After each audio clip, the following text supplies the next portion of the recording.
Hi, I'm Anjali Rao in Beijing. As the Olympics finally gets underway, my guest today is basketball superstar Kobe Bryant, who's hoping for a gold medal with Team USA. Is it the road to redemption after so many years of Olympic disappointment? This is Talk Asia.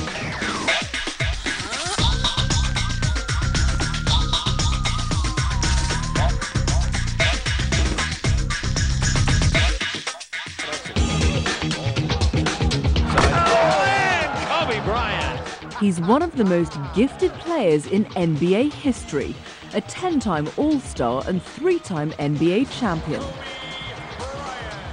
Basketball was in Kobe Bryant's blood. His father Joe played several seasons in the NBA, and in 1996, at the age of 17, Kobe bypassed college, making a bold leap straight to the pro ranks. He grew into his own and went on to form a legendary combo with Shaquille O'Neal, winning 3 straight NBA titles. By the age of 24 on the court, Bryant had made his mark. But off the court, he's faced some challenges. He was hit with a sexual assault charge in 2003, which was later dropped.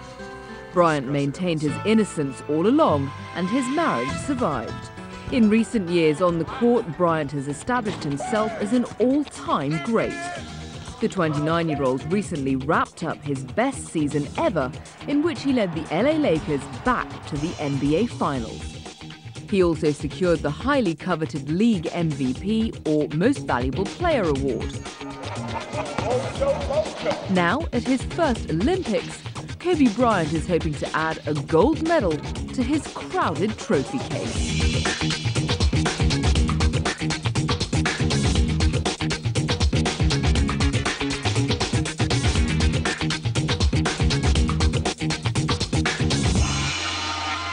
Kobe, welcome to Talk Asia. It's fantastic to have you here during your busy practice schedule.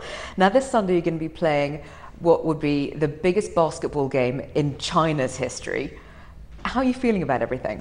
I'm feeling excited. I mean, it's a great opportunity, and I think for us to draw the first game, playing against the host team is a little tough. But we understand the enthusiasm here in the city, and we're proud, and just we really can't wait to get going. So, President Bush is apparently going to be making an appearance at your big game on Sunday. Have you ever played in front of him before? No, never.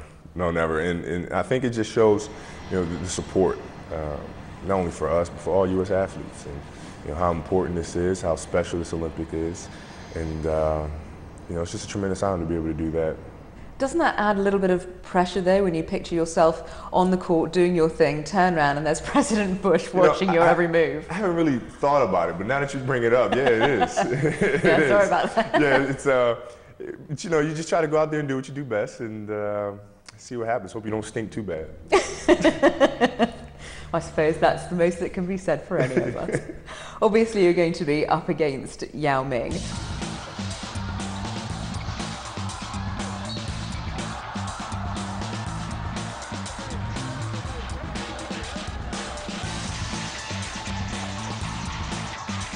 Which you have been plenty of times before. What are you expecting to see out of him on the court this time? Well, for one, I'm just excited for him because he's healthy. I know he had a tough year in the NBA because of the injury that he had, and I'm glad to see that he's healthy and playing. And I expect him to be the same dominant player that he is in the NBA.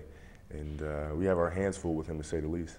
If you put yourself in his massive shoes, playing in front of a home crowd of 1.3 billion people, how do you think he'd be feeling right about now? He should be really excited for it. I mean, this is just a great opportunity to represent his country and to go out there and showcase his talent and skills to the rest of the world. I mean, this is what we do, and this is what he should live for. How tough is he to go up against? He's tough for the big guys that go up against him. I'm a little guy. I just kind of scoot around him. I don't have to, bang against him or have to try to block his dunk or anything like that. I just kind of scoot around. I'm like a little gnat. Which other teams do you think are going to be a serious threat during the Olympics? Well, our philosophy has been to take each game as it comes and to not really focus on the quote-unquote top teams or who's going to be the most difficult team. We really want to focus on each game. You know, we have China on the 10th, and then we go from there. And so that's our philosophy. What do you think are going to be the greatest challenges for Team USA on the court this time? The greatest challenges for us is always just making sure we do the necessary things to win. You know, just simplify the game, knock down the shots, defend, rebound, and that's what we have to focus on, because, you know, here you can easily get caught up in the hoopla and the energy that surrounds everything and forget that, you know, it's the basic things that get the job done. Talk to us about what day-to-day life is like in the run-up to the Olympics. Are you sort of cloistered off like living in a bubble? Pretty much. But, you know, you can do some fun things. You know, for us, you know, the most fun is probably going to the Olympic Village. I mean, that's a blast, and just being around so many great athletes and so many talented people. I mean, that's just, you know, it's like Disneyland for athletes. Of course, everybody's been talking about the pollution problems that Beijing faces, and today is a prime example of that. It's not great, unfortunately, outside today. You're from LA, though, where, you know, they have smog problems too. How do the two compare? Well, I mean, it's obviously an issue and it's a challenge, but I think they've done a good job here in dealing with it best they can. I mean, it's, you know, I've heard many complaints about it, but, you know, I think people have to understand it's a huge responsibility to host the Olympics. And it's a lot that has to be done, and I think Beijing has done an excellent job in doing that, preparing the city for it, and they've embraced the athletes with open arms, and, you know, it'll be fine. Do you ever pay much attention to the political side of China's hosting of the Olympics, you know, the Tibet situation, the Darfur situation, etc.? Yeah, no, I observe. I really, you know, I try to stay away from it as much as I can. And just focus on what I do best, which is play basketball, and let the government officials and politicians handle that sort of thing. LeBron James is seen as the leader of your team. Is he really? Well, yeah, we break it up a little bit. You know, it's he's our vocal leader, and that's kind of how we've divvied it up. You know, I'm the quiet one. I really don't say too much. I just the silent partner. Example.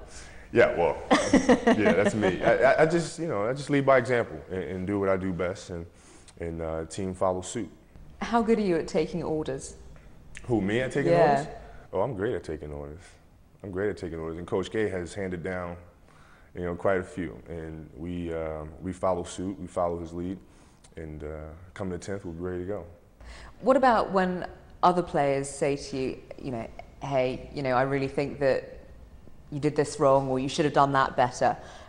Are you good at accepting that sort of criticism from your peers? I'm tremendous. Oh yeah, no, sure you are. No, in all honesty, it's you know, what I've tried to do is take bits and pieces from their game, and learn from them, because there are certain things that they do extremely well, and there are things that I want to get better at that are their strengths. So I try to learn from them and take pieces from their game and incorporate them in mine. So, you know, any advice that I can receive from a Chris Paul or Dwayne Wade or whoever it may be, you know, I try to accept that and take that. Are there any other athletes here at the Olympics that you're going to be particularly looking forward to meeting? Oh, no question. You know, and I had the opportunity to meet two of them last night.